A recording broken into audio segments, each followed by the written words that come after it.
রমজান মাস হলো মুমিনের জন্য ইবাদতের বসন্তকাল। এই মাসে একটি নফল ইবাদত ফরজের সমান এবং একটি ফরজ ইবাদত 70টি ফরজের সমান সওয়াব বহন করে।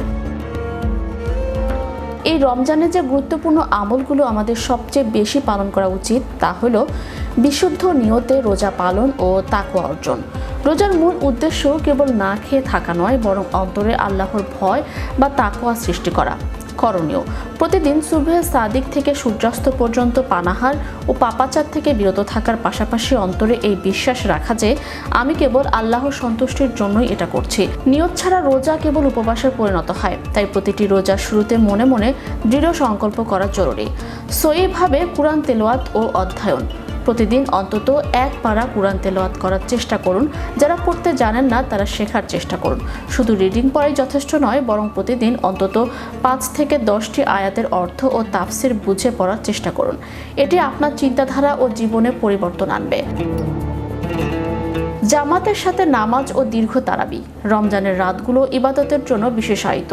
ফরজের পাশাপাশি নফল ইবাদতে মগ্ন হওয়া মুমিনের কাজ। 5 ওয়াক্ত নামাজ মসজিদে গিয়ে জামাতের সাথে আদায়ের সর্বোচ্চ চেষ্টা করা। রাতের বেলা খতম তারাবি বা সূরা তারাবিতে অংশ নেওয়া।